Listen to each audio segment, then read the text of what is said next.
Okay, so tayo po ay nasa serye ng pag-aaral ng libro na isinulat ni Matthew, at ito po yung Ebanghelyo ni Kristo Jesus ayon kay Matthew, at nandito na po tayo sa Matthew 24. No? At para ma-review po natin yung chapter 23, no? Doon sa verses 1 to 12, ay nagbigay ng ating mga suppress ng warning against the hypocrisy ng mga religious leader ng panahon niya. At ang mga religious leader ito ay mga Pharisees, mga Sadducees, no? At kaya mga scribes, mga Herodians, no? Binigay niya ng warning. At doon po sa verses 13 to 32 ay yung discuss niya yung 7 moods, no? Sa aba ninyo. No, sabi niya, mga eskriba at mga pariseo. Pitong beses niyang sinabi ito na may kinalaman dun sa pagiging hipokrito nila. At dun sa verses 33 to 39, binanggit niya na yung judgment, no, na mangyayari doon po sa city of Jerusalem. Actually, ang i-judge niya doon ay yung mga tao, yung mga Israelites. Ano po? At yung nga problema sa kanila, ang pagbisita ng Panginoon ay pagliligtas. Pero ang nangyari, yung pagbisita ng Panginoon ay magiging judgment sa kanila. Sabagay yun po ang sinabi ni Juan, no, Bautista, na sinasabi niya, repent and be baptized for the kingdom is at hand. At sinabi niya yung mga nagbabautismo, sabi niya, sino ang nagsabi sa inyo na maligtas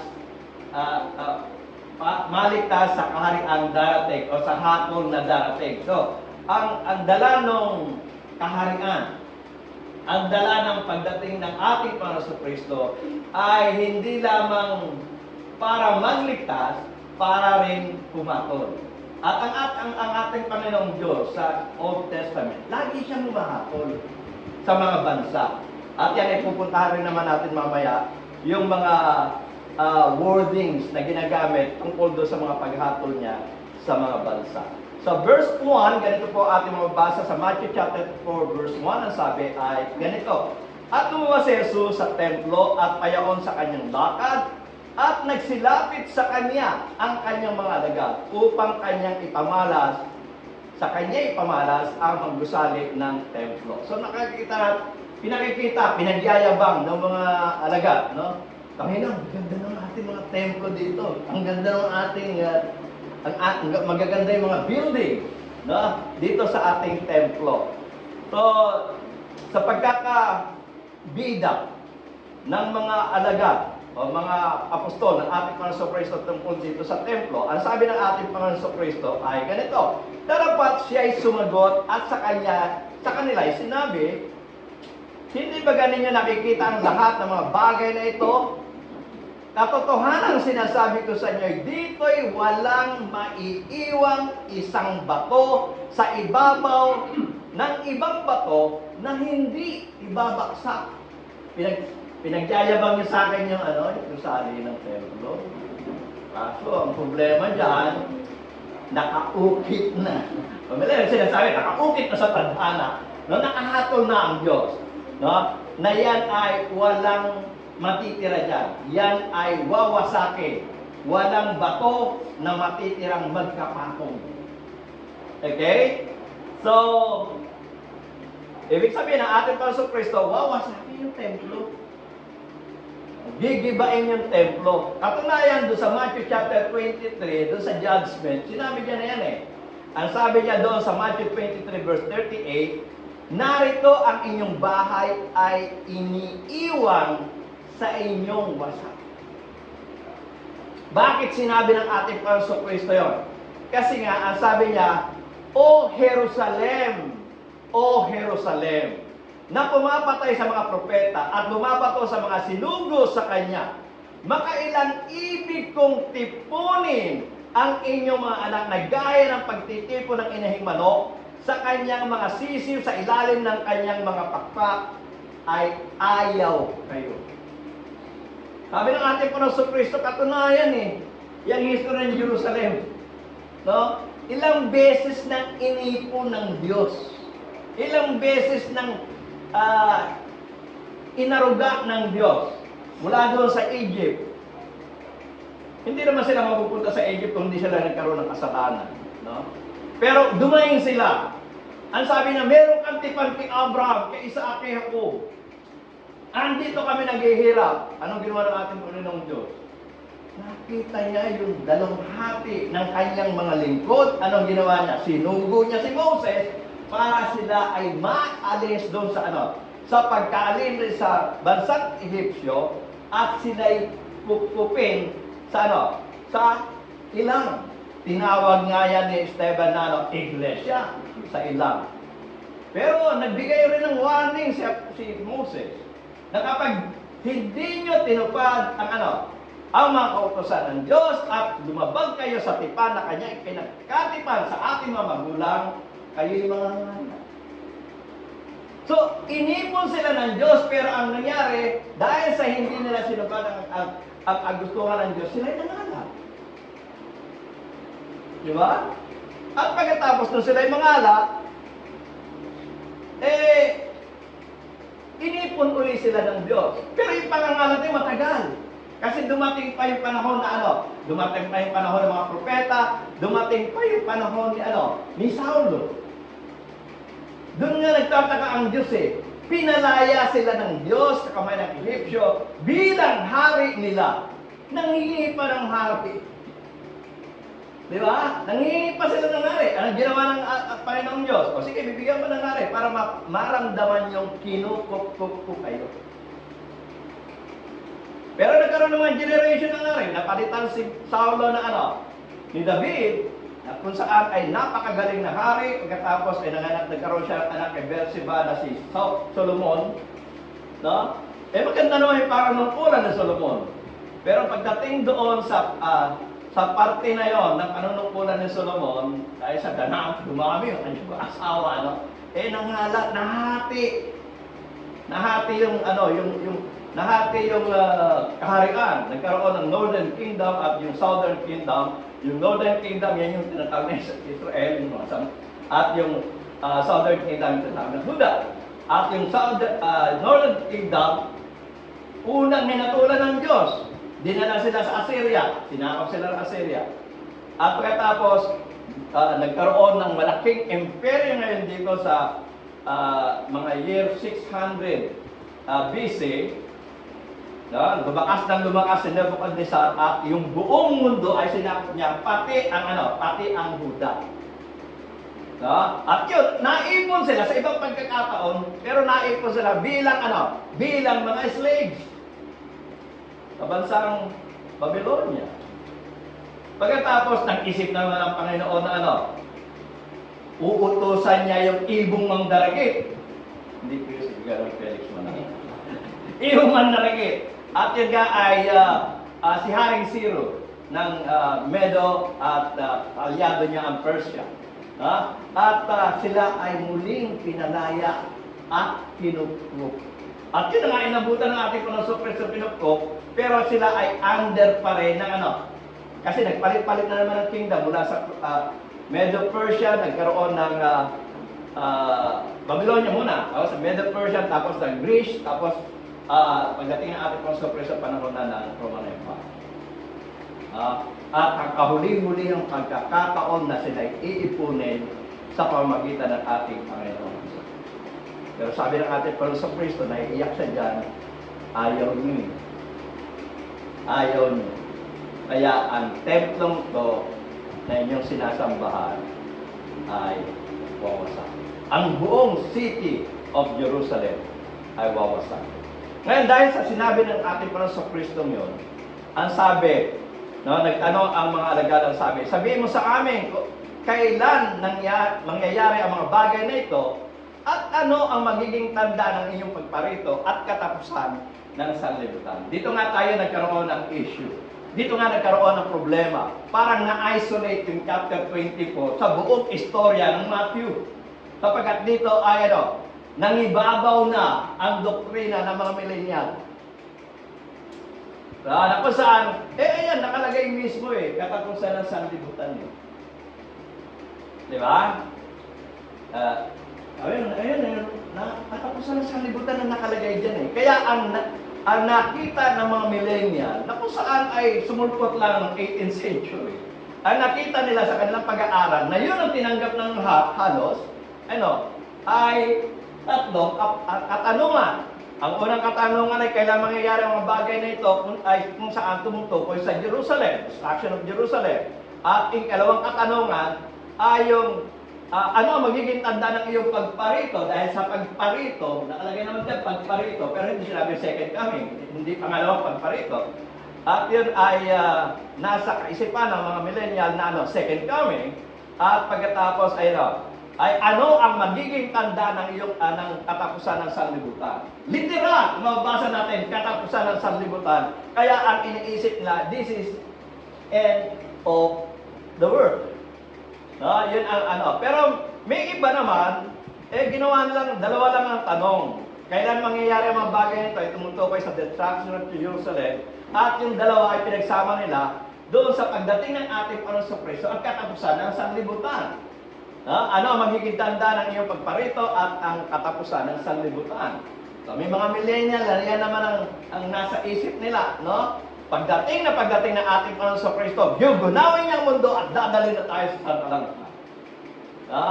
Wala na yung wala na yung paghahari. Na 1,000 years. Doon yun sa premillennial. Okay, so, pero ang totoo, isa lamang ang subject matter. Yung paggiba ng templo. Kaya yung tatlong yan, iisang question lang yan. Kailan mangyayari ang mga bagay nito? Ano ang magiging tanda ng inyong pagparito at ang katapusan ng sanlibutan? Pero ang problema natin, dun nga sa katapusan ng sanlibutan. Kasi literal nating mababasa eh. No? Nag-open na mahabang panahon si Brother Willard. Isang subject yata yan. Tungkol dyan sa katapusan ng sanlibutan. No? Marami siyang mga talatang binasa. Pero ang puntahan natin ay yung mismo phrase sa Greek na sinabi o na sinulat ni Luke tungkol dito sa katapusan ng sanlibutan. Ang Greek word po dyan ay nandyan, ang sabi dyan, centelias, ainos. Yan po yung word. Yan po yung phrase na nakalagay doon. At yan ay hindi tumutukoy sa katapusan ng sanlibutan sapagkat yung ainos ay may kinalaman sa ages. Ang sabi po dyan ay the completion of the ages. So, ang tinutukoy ko dyan, yung tungkol doon sa sa panahonan nila. Katunayan, yan rin ay sinabi ni Apostol Pablo nung sumulat siya doon sa 1 Corinthians chapter 10 verse 11 na ganito po ang ating mababasa sa English, NIV. These things happen to them as an example. Ang tinutukoy dyan, yung naandun sa Old Testament. And were written down as warning for us. Yung kung nasa New Testament. On whom, sino yung nasa New Testament?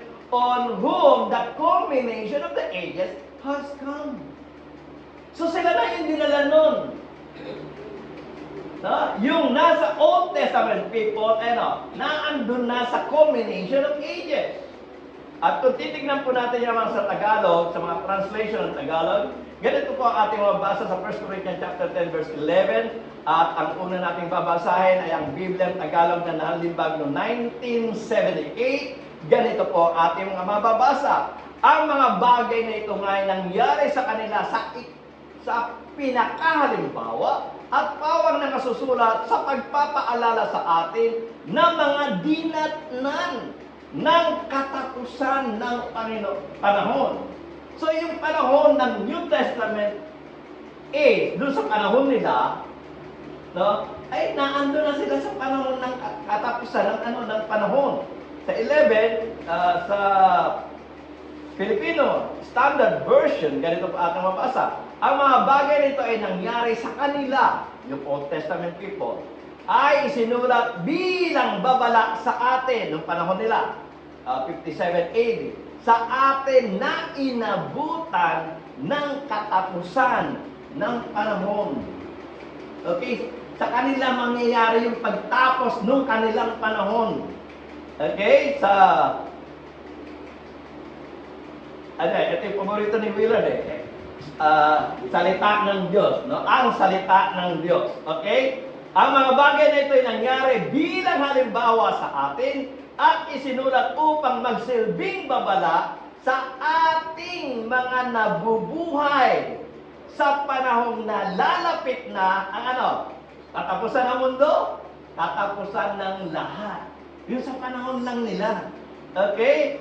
Sabi doon sa magandang balita, Biblia, Tagalog, at sabi, nangyari iyon sa kanila bilang babala sa iba. At isinulat upang tayo namang nabubuhay ngayon sa mga huling araw. Hindi yan huling araw ng mundo, kundi huling araw nila. God has given them one chance to repent. Pero kung hindi nila gagawin, hahatulan nga sila. Pero ang totoo, ang pagparito ng Panginoon, hindi para humatol, kundi para magligtas. Kaya nga iiyak dito ang ating Panginoon, sabi niya, kung alam mo lang talaga, yung araw ng iyong pagbisita, hindi sana mangyayari ang mga bagay na ito. Pero napakarami ng warning ang ginawa ng Diyos. At napakarami ng pag-itipon ang ginawa ng Diyos. Pero ayaw niya. Okay, so sunod natin ang Matthew chapter 24 verse 34. Medyo lalapas tayo ng konti para lang makita natin yung pinag-uusapan. Ang sabi ko doon, katotohanan sinasabi ko sa inyo, hindi lilipas ang lahing ito. So ang tinutukoy yung lahing yan. Lilipas yan. Di ba? Hanggang sa maganap ang lahat ng mga bagay na ito. Lilipas yan kasabay ng pagganap ng mga bagay na ito na sinasabi niya yung destruction of Jerusalem and the destruction of the temple. Naka natin yon? Yun yung sinasabi. Yung related niyan na passages doon sa ibang aklat, ibang ebanghelyo, kagaya kay Luke. Ganito ang ating mababasa. Luke chapter 19 verse 41 to 44. NIV na po ang ating babasahin. Ang sabi po ng banal na kasulatan ay ganito. As he approached Jerusalem and saw the city, he wept over it. Nakita niya yung templo. Yung mga apostol, ang ganda ng templo. Pero nung siya nakita niya ang templo, umiyak siya. Nalungkot siya. Bakit? May nangyayari sa templo Ano sabi niya? And said, if you, yung Jerusalem ang sinasabihan, even you had only known on this day what would bring you peace. Saka natin yan? Kung alam mo lang. But now, sabi niya, it is hidden from your eyes. Kaya ilang beses sinabi ng ating Panginoon sa mga bulag na taga-akay. Kayo yung mga bulag na taga-akay. Bakit? Hindi nyo nakikita. I'm here to bring peace. I am coming to bring salvation. But it is hidden from your eyes. Okay? So sabi sa 43, sabi, the days will come upon you when your enemies will build an embankment. Magkukuta against you and encircle you, palilibutan kayo, and hem you, kukubkubin kayo on every side. Imbis na kaligtasan tatamuhin nyo, yung mga enemy nyo, iikutan kayo. Okay? They will dash you to the ground you and the children within your walls, they will not leave one stone on another, because you did not recognize the time of God's coming to you. Because the time God's coming has something to do with salvation, but hindi nila nakuha. Instead na tanggapin nila ang ating Panginoong Jesus na siya ang Kristo at Panginoon, at magpakukup sila sa ating Panginoong Kristo, sana hinaligtas sila. Pero hindi nila nakita yun. Kaya anong nangyari? Hinayaan. Ginamit ng Diyos ang mga Roman armies para igawan ang kanilang ang hatol sa kanila. Kaya nga, sabi ng kita nyo, umiiyak ang ating Panginoon Kristo, they will not leave in you one stone upon another, because you did not know the time of your visitation. Kasi pagdating ng ating Panginoon Kristo, di ba, napagkamalan pa nga si Juan? Uy, si Juan, siya ang Bautista ba yan? Siguro siya ang Kristo. Bakit? Ba't ginabi mo naman siya ang Kristo? Pinangalan niya kaharian At sinasabi niya nga sa, repent and be baptized, for the kingdom is at hand. Siya na nga ang Kristo. At sinasabi niya nga, bakit kayo tumatakas sa galit na darating?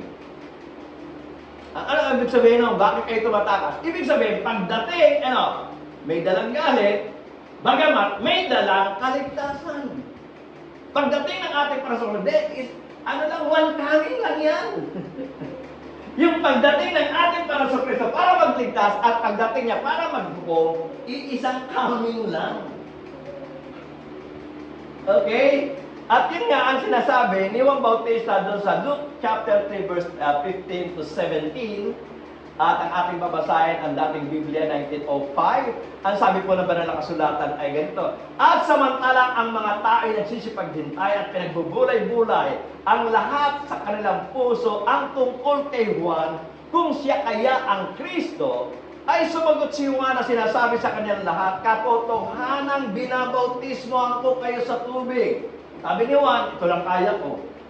Pag nagsisi kayo ng inyong mga kasalanan at lumapit kayo sa akin, kaya ko kayo bautisma sa tubig. But I cannot do what the Christ can do. Ang sabi dyan, darapat dumarating ang lalo makapangyarihan kaysa akin, ako'y hindi karapat-dapat magkalag ng panali ng kanyang pangyapak. Ibig sabihin, hindi nga ako dapat maging slave ng taong yan Pinsan niya yun. Nakababatang pinsan niya. Okay? Sabi niya, kayo'y babautismohan niya sa Espiritu Santo at sa apoy. So, isang one coming lang yan. Yung pagbabautismo sa Espiritu Santo at pagbabautismo sa apoy. Nasa kanya kamay ang kanyang kalaykay upang linising lubos ang giikan at tipunin ang trigo sa kanyang bangan, darapat susunugin niya ang dayami sa apoy na hindi mamapatay. So, lagi natin lalagyan ng illustration niya. Ang Kristo pagdating, iipunin niya ang trigo, ilalagay niya sa bangan, samantalang yung dayami na kanyang iipunin, susunugin niya sa apoy na hindi mamamatay. So, understood na yan. Pag sinabing apoy na hindi mamamatay niya, judgment. Di ba? Condemnation. At yan yung baptism of fire. Samantalang yung trigo na titipunin sa bangan, yan naman ay salvation. Na kung saan ay bibigyan sila ng baptism of the Holy Spirit. So pagdating ng ating Panginoon Kristo, magdadala siya ng salvation, magdadala rin siya ng condemnation. Okay? Pagdating ng ating Panginoon Kristo, tayo ililigtas. Pero ang iba ay pagpupunuan niya ng o pagbubuhusan niya ng galit. Kaya yung sinasabi niya, sabi ng mga ang ganda ng templo, walang bato na matitira. Mawasan talaga. Kumbaga sa Tagalog natin, nakaukit na sa tadhana. Di ba? Hindi na mababago ang pasya ng Diyos. Talagang magigiba na yan. Kasi sinabi rin niya ni Daniel, yung 70 weeks, mamaya mababanggit natin. Yung Daniel nga ay, alam mo, maraming mga komentarista at mga yung critics. Si Daniel Roy, di sinulat doon sa panahon niya. Kasi eksakto yung pangyayari. Nasabi ng ating parang sorpresa, unawain ang babasa. Kapag eksakto kung paano inilatag ni Daniel yung 70 weeks. Na kung saan andyan yung paglabas nila sa Babylonian Empire at pagkatapos pagdating ng anointed one, pagkatapos siya, yung anointed one ay namatay, pagkatapos gigibain ng templo. Kita doon at precise. Kaya sabi nila, hindi yan sinulat ni Daniel. alam niya eh. Eh po dito sila Matthew, sila Luke, alam nila isulat ito. Bakit? Nangyari na bago sinulat nila eh. Pero si Daniel, hindi pa nangyayari, isinulat na. Naman natin yan? O ngayon, yung templo na yan, pagdating ng Kristo, darating ang Kristo para hatulan ang huling henerasyon ng Israel na nagre-resulta sa pagkawasak ng templo. Yun yung subject matter dito sa Matthew 24. At hindi na lalabas doon sa kahon na yun. Okay? Andun lang. So, tingnan natin sa ibang sulat. Kasi ang ebanghelyo nga, sabi ko sa nasa nyo, 4 yan. Ebanghelyo ni Mark, na sinulat ni Matthew, Ebanghelyo sinulat ni Mark, Ebanghelyo sinulat ni Luke. Ito po ang tinatawag na synoptic. Bakit synoptic? Synonyms. Synonym.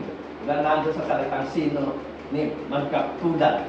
Magkakatulad yung tatlo. Ang napahiwalay lang hindi katulad si John. Kaya siya hindi kasama doon sa synoptic gospel. Kaya pag binasa mo yung Matthew, binasa mo yung Luke, may mga pangyayari, kinuwento si Luke na kinakwento rin ni Matthew at ni... Kaya kung minsan, kung nakulangan ka kay Matthew, pwede mo lang puntahan sila. Si Luke at saka si Mark. At dito, babasahin natin yung kay Mark. Sabi po ng Banal na Kasulatan ay ganyan. Mark chapter 13, verse 1 to 4. Babasahin ko po ay ang ating Biblia, nalimbag noong 1905. Ang sabi po ng Banal na Kasulatan ay ganito. At paglabas niya sa templo, ay sinabi sa kanya ng isa sa kanyang mga alagad, Guro, masdan mo, pagkainom ng mga bato, at pagkainom ng mga gusali. At sinabi ni Jesus sa kanya, nakikita mo baga ang mga lalaking gusali ito? Walang matitira dito isang bato sa ibabaw ng kapwa bato na hindi babagsak. At samantalang siya ay nakaupo sa bundok ng Olibo, sa tapat ng templo, ay tinanong siya ng lihim. Ito, binanggit na yung mga Pedro, Juan, Santiago, Juan, at Andres. Sabi ng apat, sabihin mo sa amin, kailan mangyayari ang bagay nito, ano ang magiging tanda ng iyong pagparito? Hindi po pagka malapit ng maganap ang mga bagay na ito. Yun talaga ang tinatanong nila. Yun talaga ang tinatanong nila, yung pagbaksak ng templo na sinasabi mong walang bato na may iwan sa kapwa bato. Ganon rin ang sinabi ni Luke sa pagkakasulat ni Luke doon sa Luke chapter 21 verse 5 to 7. Ang sabi po ay ganito, ang samantalang sinasalita ng ilan ang tungkol sa templo, kung paanong ito'y pinapamalutean ng mga magagandang bato at mga hain, ay kanyang sinabi, tungkol sa mga bagay na ito sa inyong nakikita ay darating ang mga araw na walang maiiwan ditong isang bato sa ibabaw ng kapwa bato na hindi ibabaksak. At kanilang tinanong sa kanya na sinasabi, Guro, kailan mangyayari ang mga bagay nito? Ano ang magiging tanda pagka malapit nang mangyari ang mga bagay nito? So, concerned sila doon sa magiging tanda. Kasi syempre, pag meron ka mga hints, madali ka madali mo maiwasan, no? Makakaiwas ka. Okay? So gusto nila, kung hindi man sabihin kung exact date, magbigay ka na lang ng mga senyales. Okay? Bigay ka na lang ng senyales para alam namin. At isa sa mga senyales na sinabi niya nga, ay yung pagsulpot ng iba't ibang Kristo. Sabi doon sa verse 4, Matthew 24, verse 4 na po tayo, at sa pagkaseso at sinabi sa kanila, mag-ingat kayo na huwag kayong maligaw ni naman sapagkat marami ang magsisiparito sa aking pangalan na magsasabi ako ang Kristo at ililigaw ang marami. Okay? So sabi ng ating Panginoon Kristo, yun nga ang problema nito. No? Kung hindi nyo kikilala ng Kristo, malamang mapupunta kayo doon sa ibang Kristo. Pero pag sulpot ng maraming Kristong yan, yan nga isa sa mga tanda. No? Kasi gusto nga lang dyan na itipunin kayo. Sa pamamagitan ko, pero doon kayo pupunta. Hindi kayo matitipon. Nakakano yan? Hindi kayo matitipon. So, iyan isa sa mga senyales. Ha? Ayan nasa history naman ang tunay nangyari. Isa sa mga magaling na historian, tayo ang historian natin magaling si Saide. Victoria Saide, nagkwento ng Philippine history, kaya yung Asian history side.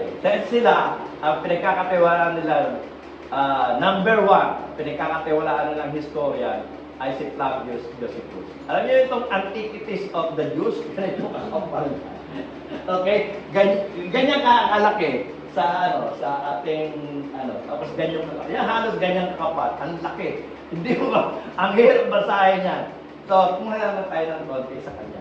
Sabi doon, False Christ has recorded by Josephus. The land was overrun with magicians, robbers, seducers, and impostors who drew the people after them in solitudes and desert to see the sign and miracles which they promised to show them by the power of God. Pag nagagawa sila ng mga magic lang naman yun. Pag gagawa sila ng magic, ay, binigyan ako ng power of God. Dito na kayo sa akin. Di ba? Meron bang account niyan?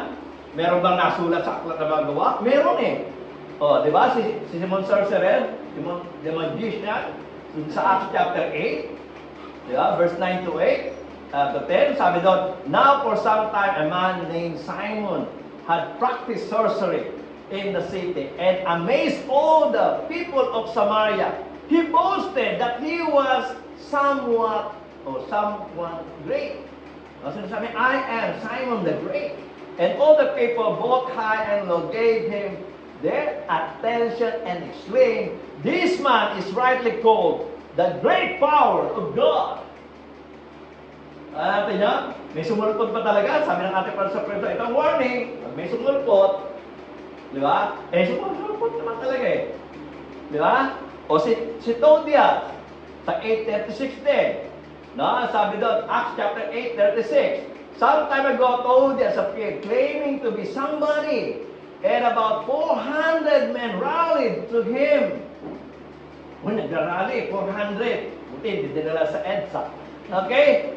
Sabi doon, rallied to him. He was killed. Yun nga lang, namatay siya. Yun ang problema. Si Kristo namatay, nabuhay. Ito hindi. Okay? He was killed. All his followers were dispersed. And it all came to nothing. Ganun rin naman ang nangyari sa ating Panginoon sa Kristo. When Jesus was died, lahat naman ang kanya, pati yung mga apostol niya, nag-alisan eh. Pero when He rose again, dumami ang followers. Yun ang pagkakaiba ng tunay na Kristo at hindi tunay na Kristo. Okay, si Judas, the Galilean, sa Acts chapter 5, verse 37, after Todias, Judas, the Galilean, appeared in the days of the census and led a band of people in revolt. He too was killed and all his followers were scattered. Yun lang ang pagkakaiba nila sa ating Panginoon. So, Kristo. Egyptian, Jewish false prophet na binanggit doon sa Acts chapter 21:38. Aren't you the Egyptian? Sabi niya kay Paul. Si Paul ang tinakabihan. Aren't you the Egyptian who started the revolt and led 4,000 terrorists out into the wilderness some time ago? Sabi ni Festus, si Festus yata ito nagsabi sa kanya. Siguro yung Egyptian na yun. Ang isurta lang naman yung makikita natin, meron talagang nag-exist na sinabi ng ating Panginoon Kristo, recorded in history, at doon sa ating Book of Acts. Okay? Kaya sabi ng ating Panginoon Kristo, at pagkarinig ninyo ng mga digmaan, ayan, isa pa nga mga sign, no? Darating na yung pagkawasak ng Jerusalem kapag nagkaroon na ng digmaan, mga alingaw nga ng mga digmaan, ingatan ninyo na huwag kayong mag-aluminanan sapagkat pinakailangan itong mangyari dapat hindi pa ang wakal sapagkat magsisitindig ang bansa laban sa mga bansa at kaharian laban sa kaharian. So, ang mga millennial, ang sinasabi nila, yung mga gera ngayon, no, yung gera nila, nag-exist talaga ang gera ng panahon. Katunayan talaga may gera. Bakit? Kailangan nung tayo ay sakop ng Espanyol, hindi na wala ng gera, di ba? May mga grupo na gustong lumaya sa paranakop ng Spanish, nagbubuo sila ng grupo. Sila Andres Bonifacio, di ba? Nagbubuo sila ng grupo para girahin at mapaalis yung mananakop. Ganun rin sila siyempre. Nakakala niya? Kaya sabi niya, magkakaroon talaga ng gera. At yung paggigera na, yun naman ang problema na, magiging daan na pagkawasak ng templo. Diba? Yung Reno naging daan na pagkawasak ng corridor. Nakakala natin yun? Magkakaroon ng gera. Sabi ng ating Panginoon Kristo, talaga magkakaroon ng gera.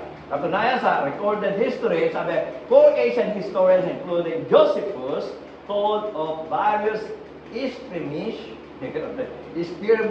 okay, in such places as Jerusalem before AD 50. In Macedonia, meron yun, no? Maliliit lang na mga gera-gera. Caesarea, no? Ito, hindi ko naman banggit ito, hirap is Saint-Polis, okay?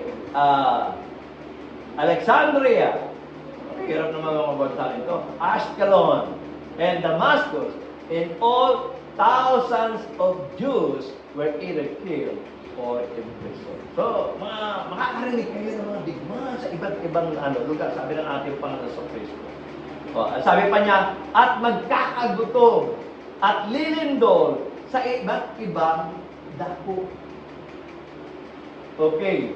Di ba nagkagutom na? Alam niyo yung binabasa yun? Pinaliwanag ni Brother Gary.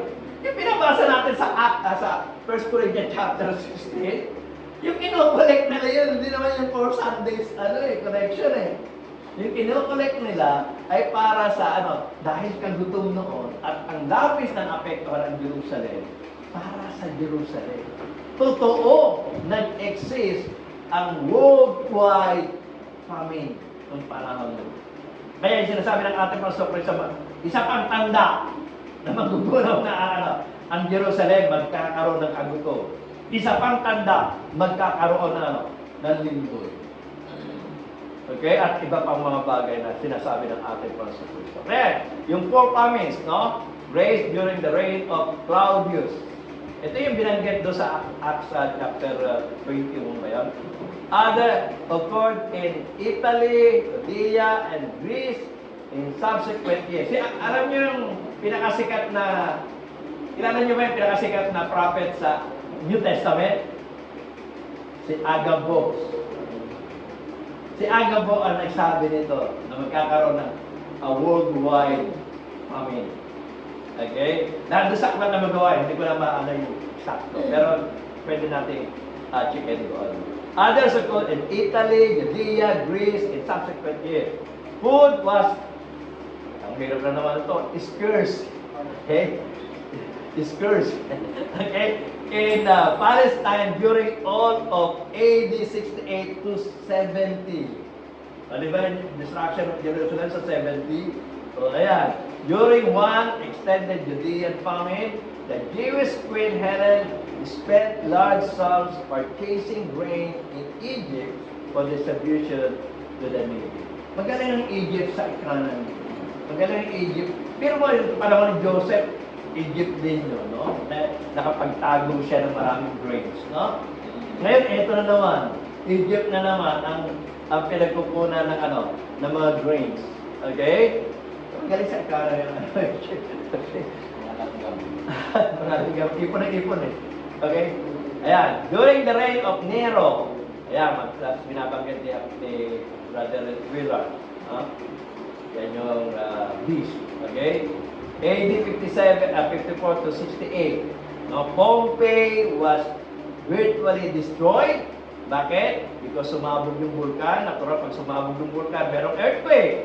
And Rome also suffered damage in AD 61. An earthquake demolished Laodicea and other localities in Asia Minor. Other diverse places included Crete, Smyrna, Miletus, Chios, Samos, and Campania, each of which experienced a mid-first century earthquake. Kaya sinabi ng ating Panginoon Kristo, tanda, isa pang tanda ibibigay sa inyo, nagkakaroon ng mga lindol sa iba't ibang lugar. Kapag nakita natin ninyo yan, hindi yan end of the world, end of the city of Jerusalem. Okay? End of the city of Jerusalem. Okay, verse 9. Kung magkagayoy, ibibigay ko kayo sa kapigatian at kayo'y papatayin. Hebrews chapter 10 po ito. 31 to 35. No? At kayo'y kapuputan ng lahat ng mga bansa dahil sa aking pangalan. At kung magkagay marami mga pitisod at mga nunuan, ibig sabihin, betrayal. Okay? At isa't isa at magkakapuotan ang isa't isa. Kaya nga sa Hebrews, di ba sabi, meron nang hindi nakikipagtipon. Ayoko na! Brad, may pagtitipon tayo. Ayun na! Nakalatin yun? Di ba? Huwag niyong kalilimutan ang pagkakatayo ng gaya ng ugali ng mga yan. Tama natin yan?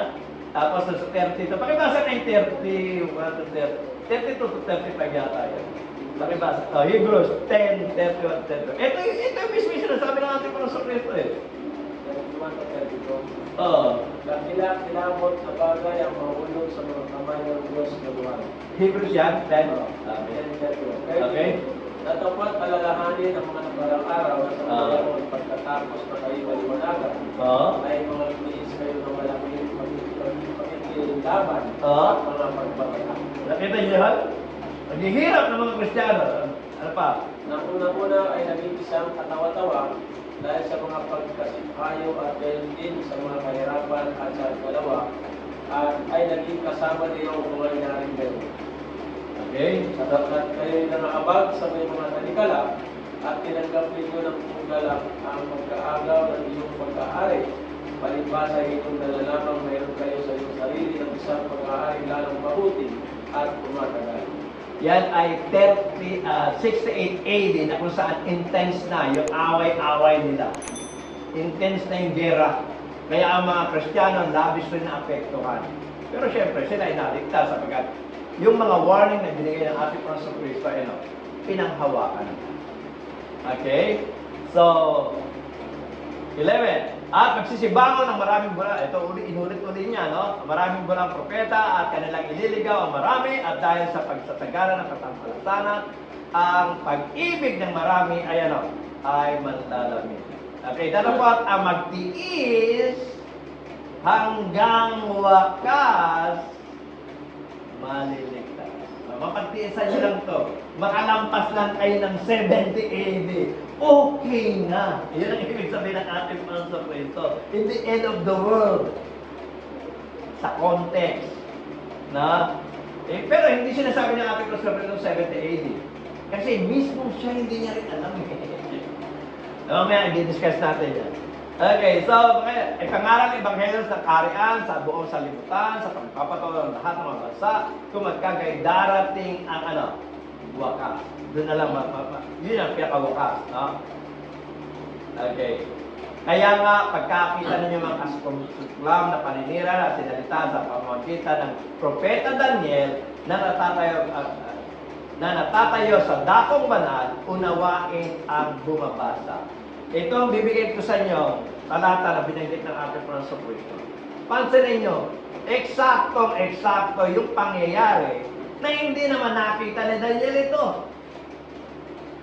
No? 77 weeks, o 77 weeks, decreed for your people and your city. Hindi po ito literal na 70, baka magbilang kayo 70 weeks, no? Ito ay 1,000 years, okay? Kasi yan, decree from your people and your holy city to finish transgression. Yun nga yung pag-aalay ng ating Panginoon Kristo ng kanyang sarili para sa kasalanan, to put an end to sin, to atonement of the wickedness, to bring in everlasting righteousness, to seal up vision and prophecy, and to anoint the most holy place. Know and understand these. From the time of the word goes out to restore and rebuild Jerusalem. Nakita niyan? Giniba ang Jerusalem sa panahon ni Nebuchadnezzar. At sa panahon ngayon ni Haring Ciro, na ibong mandaragit, muling nagkaroon ng pagkakataon, i-rebuild ang Jerusalem. Okay, until the anointed one, sino yung anointed one? Jesus Christ, the ruler come, there will be 7. Pitong sanlinggo. And 62 weeks. Okay? 7 weeks and 62 weeks. Okay? This will be revealed with street and entrance but in times of trouble. Kailan nagkaroon ng mga kalsada? O sabi ng Brother Willard, si Nero ang pinakamagaling sa infrastructure sa panahon niya ng Roman Empire. Okay, nagkaroon ng mga kalsada. Okay, pero may trouble. Bakit? Malupit ang Roman Empire. Di ba? May trouble. Pero ang ganda na ng syudad. Ang ganda na ng lugar. No? Kasi nga, sabi nga ni Brother Willard, napakagaling na napakagaling na engineer. Si Nero. No, napaganda niya ang Rome. Okay? After the 62, siyempre hindi lang Rome, kundi yung buong sakop ng Roman Empire. Okay? After the 62 weeks, the anointed one will be put to death. Diba? Sa 70 weeks niya, yung planong pagkakamatay ng ating Panginoon Kristo. And will have nothing. The people of the ruler will destroy the city and the sanctuary. Ano yan? Destruction of Jerusalem. So lahat yan nakadetalye kay Daniel. Kaya ito yung sinasabi ng ating Panginoon Kristo, basahin niyo at nawain. The end will come like a flood. War will continue until the end. And desolation had been decreed. He will confirm covenant with many for 1 week. 1 week. In the mid of the week, he will, 3.5 days, no? He will put an end to sacrifice and offering. Ano yung sabihin nun? He destroy in Jerusalem, ang temple. And the temple, he will set up an abomination that causes desolation until the end. That is the Christ is poured out. Okay? Pati yung pagkabaksak ng Roman Empire, sinabi ni Daniel. Para bang naglatag siya ng plano. Para siya nagbasag ng blueprint na sinundan talaga at ginawa ng history. No, kaya sabi ng ating Panginoon Kristo, basahin niyo. Sabi sa Daniel 11:31 to 32, His armed forces will rise up to desecrate the temple of fortress and will abolish the daily sacrifice. Then they will set up the abomination that causes desolation. Hindi ko na babasahin ng diretso. Ubusan na pa ng oras. Okay, Luke chapter 21 verse 20. 20, sabi po ng banal na kasulatan ng gano'n, dalapwat, pag nakakita ninyong nakukupkog na ng mga hukbo ang Jerusalem. Ito ang pinaka-ultimate na sign. Gusto niyo ng sign? Kapag ito nangyari, ito na ang sign. Ang talagang sign na pag nakukupkog na ang Jerusalem, kung magkagay talastasin ninyo na ang kanyang pagkawasak, malapit na. Okay? Yan yung Jerusalem, kinupugtog na siya, at maging day and night, naandyan ang mga at sinisimula ng pasakin ang Jerusalem. Okay? Kung magkagay, magsita ka sa mga bundok, ang mga nasa Judea, nasa bubungan ay huwag nang bumaba upang maglabas ng mga bagay sa loob ng kanyang bahay. Ang mga nasa bukid, huwag nang bumalik upang kumuha ng kanyang balabal. No? Ano ka babalik doon? Mamatay ka ron. So sila ay nagsitaka. Pero siyempre, concern ng ating Panginoon Kristo sa mga katao niya, sabi niya, darapat sa aba ng nagdadalang tao at nagpapasusot mga araw na iyon at magsipanalangin kayo na huwag mangyari ang pagtakas ninyo sa panahon ng taginaw o sa panahon ng Sabat. Bakit? Para panahon ng taginaw. Mahirap tumakas ng nangangatog yung ako sa ginaw. No? At mahirap rin kung araw ng Sabat sapagkat ang City of Jerusalem, kung naando ka sa loob at biglang sinara at nakugkob, hindi ka na makakalabas. Sapagkat tradition nila yon, kapag Sabat, ay sinasara ang City of Jerusalem. Okay? Kaya sabi ng ating Panginoon Kristo, huwag sana sa araw ng Sabat, yung time na talagang susugurin na, bubuksan na ang templo at wawasakin. Okay? Sapagkat kung magkagaya, magkakaroon ng malaking kapigatian na ang mga gaya di pa mangyari buhat sa pasimula na sanlibutan hanggang sa ngayon at hindi na mangyari kailanman. Pinakita na ni Brother Willard yung picture na to, kaya hindi ko na po uubusan ng oras yung bagay na. Okay. At malibang paikliin ang mga araw na iyon, ay walang laman. Ubus kayong lahat. Pati yung mga lingkod ko, maubos. Pati yung lingkod ng ating Panginoon Kristo, maubos. Dahil sa mga hirang, ay paikliin ang araw na iyon. Okay, so protektado ng ating Panginoon Kristo yung kanyang yung nanampalataya sa kanya. Okay? Kung magkagaya, kung may magsabi sa inyo, sino mang tao na narito ang Kristo o nariyan, huwag niyong paniwalaan. Sapagkat may magsisilitaw ng mga bulaang Kristo at mga bulaang propeta at magpapakita ng mga dakilang tanda at mga kababalagan, ano pat ililigaw kung maaari, pati ang mga hirang. Diba? Narito, ipinagpapauna ko na sinasabi sa inyo. Kayo nga kung sa inyo'y kanilang sabihin, narito, siya'y nasa ilaw, huwag kayong magsilaba. Narito, siya'y nasa silid, huwag ninyong paniwalaan. Sapagkat gaya ng kidlat na kumikidlat sa salanganan at nakikita hanggang sa kaluluran, ganyan din ang pagparito ng anak ng tao. So, binivisualize nila na nakikita Pero ibig sabihin nun, yung bilis ng ng pagdaan ng ng kidlat. Ayan po. Okay? So, saan man naroon ang mga bangkay, naroon nagkakatipon ang mga uwak. Uwak ang nakalagay sa Tagalog. Uwak? Pero alam nyo, ang meron lang description na pag may bangkay, may mga patay na andun ang vulture. Vulture. No, kaya may mga ibang translation, vulture ang nakalagay. Ayan. Whether there is a carcass, yung mga patay, may pa na mga patay, there, the vultures will gather.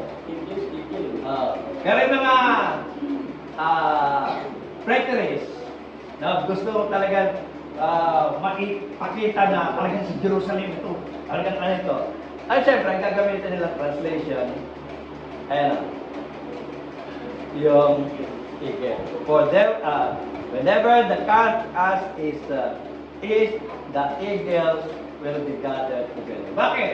Eh tayo naman talaga na yung eagle ang sign ng ng mga soldiers. No? Eh, mga eagle ang naandun. Di ba? So, makikita natin yung mga translation, iba-iba, no? Pero may mga kawiran kung bakit gano'n ang nakalagay, ano?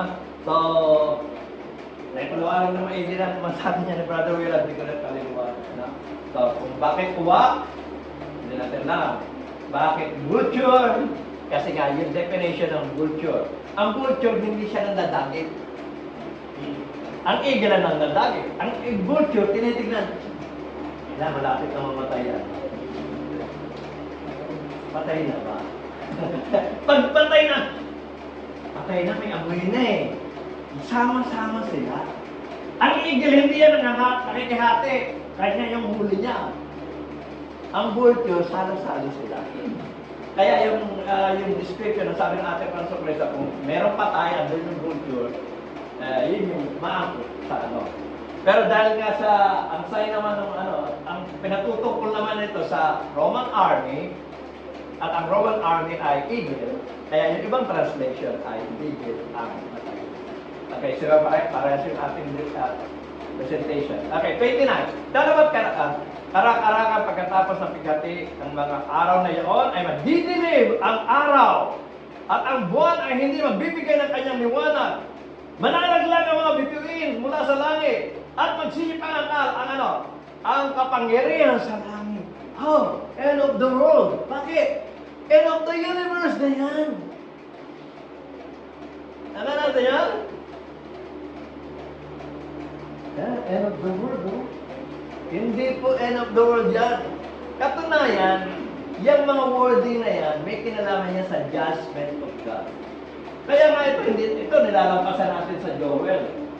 Yung sa Joel, outpouring of the Holy Spirit. Ibig sabihin, bibigay ang Diyos ng salvation. Pero nilampasan natin ito. Sa kabila na magbibigay ng Diyos ng salvation, magkakaroon rin the sun will turn to darkness and the moon to blood before the coming of the great and dreadful day of the Lord. Yan yung judgment sa Jerusalem. Na hindi nila naintindihan, sinabi na rin sa kanila ni Pedro. So, bawat makikita natin yung talata sa Old Testament. Yan, the sun will turn to darkness, the moon to blood before the coming of the great and dreadful day of the Lord. Yan ay may kinalaman sa judgment. Tingnan niyo po sa Isaiah 13:10. Tingnan niyo. The stars of heaven and the constellation will not show their light. The rising sun will be darkened and the moon will not give its light. Ano ibig sabihin nun? Pag binasa mo yun, God's judgment to Babylon. Okay? Isaiah 34 verse 4. All the stars in the skies will be dissolved, and the heavens rolled up like a straw. All the starry hosts will fall like withered leaves from the vine, like shivered figs from the fig tree. Nakita niyan? Oh, mukhang universe na yan, no? Pero yan ay fall of Edom and allied nation.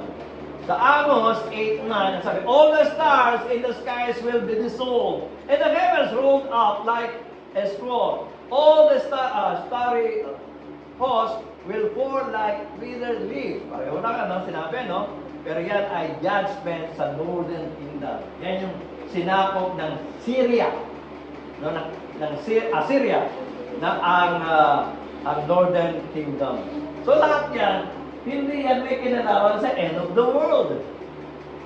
Yan ay yung sinabi ng ating Panginoon Kristo, end of Jerusalem. Okay? Kaya nga doon sa Acts 2, sinabi rin yan, ni Peter. Oy, hindi lang ito outpouring of the Holy Spirit Oy, hindi lang ito salvation meron rin ditong judgment. So, isang araw lang yun. The coming of the Lord is to give judgment and to give salvation to Jerusalem. Okay? At kung magkagay lilitaw ang tanda at anak ng tao sa langit, at kung magkagay magsisitagay ang lahat ng mga angkan sa lupa, at makikita nila ang anak ng tao na paparito na sumasaalapa ng langit na may kapangyarihan at dakilang kaluwagan. Diyan na marirealize nila, dumating na nga ang ating Panginoon. At susuguin ang kanyang mga anghel na may matinding pakakat at kanyang titipunin ang kanyang mga hinirang sa apat na hangin ng sanlibutan mula sa isang dulo ng langit hanggang sa kabila. So yung mga ayaw pasakop, okay, judgment ang sa inyo. Pero itong gusto pasakop, ito ay ating titipunin. Okay? Tapunan ng igos ng nga ay may mapag-aaralan ninyo ang kanyang talinhaga, pagka nanariwa ang kanyang mga sanga at susupilin ang mga dahon, ay malalaman ninyo na malapit na ang araw. Okay? Gayon din naman kayo, pagka nakita ninyo ang lahat ng mga bagay na ito, talastasin ninyo na siya ay malapit na, nasa pintuan na nga. Ang sinasabi niya ng ating Panginoon Kristo, malapit na, darating na, nasa pintuan na. Pero sino ang dumating? Roman army.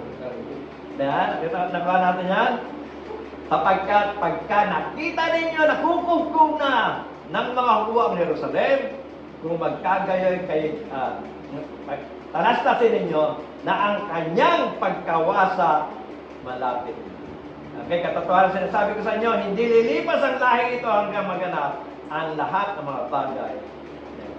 At ang langit at lupa ay lilipas, darapat ang aking mga salita ay hindi. O yan ang doon, langit at lupa lilipas. Hindi, ang ibig sabihin niya, itaga mo sa bato. Ang lahat ng sinabi ko, mangyayari. Kaya lang, yung order na ginamit, langit at lupa, hindi lilipas. Pero tayo, kapag nagsasabi niyan, nanunumpa tayo na ang lahat nating sinasabi ay totoo, itaga mo sa bato. Sa kanila, lilipas ang langit no, pero yung aking sinabi, hindi yung lilipas. Hindi yung makapasinungalingan. Yun yung tunay yung mangyayari. Yun ang ibig sabihin. Pinaliwanag mo na ito, no? Idiomatic expression, ibig sabihin, ini-exaggerate para lang may bigay yung talagang puntos. No? Magunaw ang mundo, pero yung sinabi ko, totoo. Saka natin yan, yan ang sinasabi ng ating Panginoon sa Kristo. So, hindi yan end of the world. Ngunit kung po sa araw o oras na ngayon, walang makakalam kahit mangin sa langit, kahit ang anak, kundi ang ama natin. Ito, hindi, yung si Jesus tao lang, kasi hindi niya alam eh. Totoo po, tao po si Jesus dyan. Naman natin yun, at merong plano silang mag-ama. Anak, tao ka dyan ha, lahat ng pangyayari sa akin lang manggagaling. Lahat ng source of information sa akin mo lang kukunin. Kaya sabi niya, hindi ko pa kailangan ng ama. Antayin ko lang yung mga signs. Okay? O di tao? Oo nga eh. Nagkatuwang tao, hindi tao. Pero ang lamang natin sa kanila, naniniwala tayo Diyos sa ating Panginoon sa Kristo. Yun ang lamang natin sa kanila. Bakit pa tayo makipagtalo sa kanila? Saka natin yan? Bakit pa ipagtalo kung tao si Kristo o hindi? Tao naman talaga. Di ba? Kung hindi ka naniniwala ng Diyos, problema mo na yan sapagkat nababasa ko, Diyos ang ating Panginoon sa Kristo. But sa pagkakataong ito, pinanghawakan niya ang pagiging tao niya. Sabi niya, kahit taglay niya ang kalikasan ng Diyos, hindi niya pinagpilitang manatiling kapantay ang Diyos. Sa halip kusa niyang binitiwan ang pagiging pantay sa Diyos at namuhay sa isang alipin, ipinanganak bilang tao at siya'y maging tao, pinangatawanan niya yun. Nagpakababa siya at naging masunurin hanggang sa kamatayan, maging ito man ay kamatayan sa krus. Kita niyo? Bakit ako makikipagtalo sa iyo kung sasabihin mong tao si Kristo? Ako man ang niniwala, tao si Kristo. Nung nandito sa lupa, pinangatawanan niyang maging tao, makahalubilo tayo para sa gano'n, wala tayong maidadahilan na Diyos yan kaya nagkasala. Hindi. Tao yan na nabuhay dito at pinili na buhayin ang kanyang sarili na walang kasalanan upang maging modelo mo. Tama natin yun? Hindi nandaraya ang Diyos. Uy, kunyari tao ka lang dyan. Ano yun? Hindi. Anak, tao ka doon, ha? Ano ang paano ko? Hingi ka sa akin ng advice. Kasi may lagi umakit ang ating pang-surprise sa bundok, magdamag siya doon, nakikipag-usap sa kanyang ama, ng next move. Di ba? Kasi tao siya dito. Pero, huwag niyong iyaano si brother ko na sabihin, ay, hindi niniwala si brother ko na Diyos. No, naniniwala ko. Pero dapat hindi pa intindihan. Ito ang sakripisyong napakalaki na ginawa ng ating Panginoon Kristo para sa atin. Ang magdusa siya bilang tao, kabayaran ng kasalanan na gawa mo. Nagawa. Nakuha natin yan. Kung nagustuhan po ninyo ang video ito, sana po ay mag-subscribe kayo. I-ring nyo na rin po yung bell para sa ganun ay ma-notify kayo sa mga susunod na video na akin pong gagawin. Sana po ay i-like na rin po ito para sa ganun marami pang maingganyo na manood ng video ito.